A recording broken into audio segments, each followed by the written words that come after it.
All right, Jersey, you think you'd be safe from election talk at least till the end of the year, right? At least till January. We don't have to talk about, no. We do. We have things to discuss, so sit down, lock it. I'm going to be focusing on 3 congressional districts, CD7, CD11, and CD12.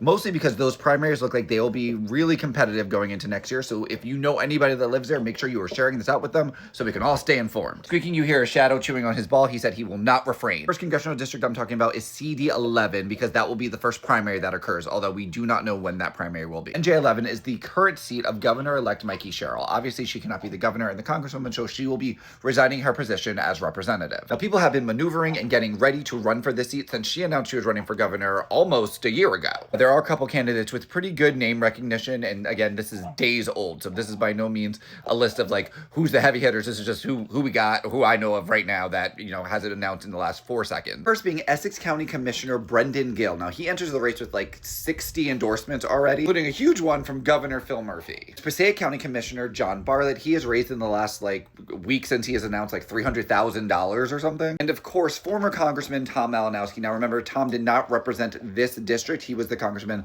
of NJ7, and he currently does not live in NJ11. However, fun fact, neither did Mikey Sherrill until they actually like drew her into her own district. So while NJ11 is a special election, these next 2 are actually going to be up during the midterm elections. The first being NJ7, which happens to be my home district, which, as I mentioned previously, was formerly represented by Tom Malinowski and is currently represented by Tom Kean. If you don't know what this man looks like, here he is. You probably won't ever see him again, though. Likes to hide, I'm sorry. CD7 is probably not only one of the last swing districts in the state, but like in the country. There's not that many left, so a lot of focus is going to be on who's going to win this primary and then go into this really hard election. Even though we're expecting this election to be better for Democrats, this district was drawn to be better for Republicans. Last district I'm keeping an eye on is NJ12, as of today, Congresswoman Bonnie Watson Coleman has announced she will not be running again, and this will be her final term. NJ12 is one of those districts you just look at and go, okay, I guess if that's how you want to draw it. But fun fact, it is the district of my hometown of Plainfield, so it does hold a little piece for me. Now, unlike NJ7, this is a safe blue seat. We still expect to see probably the same amount of challengers